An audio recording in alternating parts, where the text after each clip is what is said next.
ബംഗാളിൽ അടുത്തയാഴ്ച നിയമസഭയിൽ ഏകീകൃത സിവിൽ കോഡ് ബിൽ അവതരിപ്പിക്കണമെന്ന് സൂചനകൾ നൽകി മുഖ്യമന്ത്രി സുവേന്ദു അധികാരി. ബംഗാളിലെ നിയമസഭാ തെരഞ്ഞെടുപ്പ് പ്രചാരണ വേളയിൽ നൽകിയ ഒരു പ്രധാന വാഗ്ദാനം നിറവേറ്റുകയാണ് BJP സർക്കാരിന്റെ ലക്ഷ്യമെന്നറിയുന്നു. പശ്ചിമ ബംഗാളിലെ BJP സർക്കാർ അടുത്തയാഴ്ച നിയമസഭയിൽ ഒരു ഏകീകൃത സിവിൽ കോഡ് UCC ബിൽ അവതരിപ്പിക്കുമെന്ന് മുഖ്യമന്ത്രി സുവേന്ദു അധികാരി ചില സൂചനകൾ നൽകിയതായി റിപ്പോർട്ട്. മതത്തെ അടിസ്ഥാനമാക്കിയുള്ള വ്യക്തി നിയമങ്ങൾക്ക് പകരം എല്ലാ പൗരന്മാർക്കും വിവാഹം, വിവാഹമോചനം, അനന്തരാവകാശം, ദത്തെടുക്കൽ, പിന്തുടർച്ച തുടങ്ങിയ കാര്യങ്ങളിൽ ഒരു പൊതു നിയമം ബാധകമാക്കുക എന്നതാണ് ഏകീകൃത സിവിൽ കോഡ് എന്നതുകൊണ്ട് ഉദ്ദേശിക്കുന്നത്.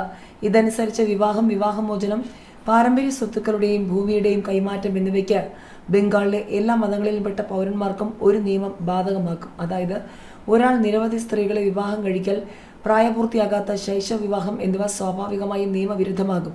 സ്ത്രീക്കും പുരുഷനും തുല്യത വാഗ്ദാനം ചെയ്യുന്ന നിയമ സംവിധാനമാണ് ഏക സിവിൽ കോഡ് മുന്നോട്ട് വയ്ക്കുന്ന വാഗ്ദാനം. നിയമമാക്കിയാൽ സ്വാതന്ത്ര്യലബ്ധിക്ക് ശേഷം ഒരു പൊതു സിവിൽ കോഡിലേക്ക് നീങ്ങിയ നാലാമത്തെ BJP ഭരിക്കുന്ന സംസ്ഥാനമായി പശ്ചിമ ബംഗാൾ മാറും.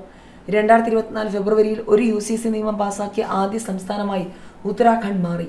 തുടർന്ന് ഗുജറാത്തും അസമും ഈ വർഷം ആദ്യം സമാനമായ നിയമനിർമ്മാണം അവതരിപ്പിച്ചു. പശ്ചിമ ബംഗാൾ നിയമസഭാ തെരഞ്ഞെടുപ്പിൽ BJPയുടെ പ്രചാരണത്തിലെ ഒരു പ്രധാന പദ്ധതിയായിരുന്നു ഏകീകൃത സിവിൽ കോഡ് നടപ്പാക്കുക എന്നത്. BJP അധികാരത്തിൽ വന്ന 6 മാസത്തിനുള്ളിൽ ഏകീകൃത സിവിൽ കോഡ് അവതരിപ്പിക്കുമെന്ന് പാർട്ടിയുടെ പ്രകടന പത്രികയുടെ പ്രകാശന വേളയിൽ കേന്ദ്ര ആഭ്യന്തരമന്ത്രി അമിത് ഷാ വാഗ്ദാനം ചെയ്തിരുന്നു. പശ്ചിമ ബംഗാളിൽ BJP ആദ്യമായി അധികാരത്തിലെത്തി.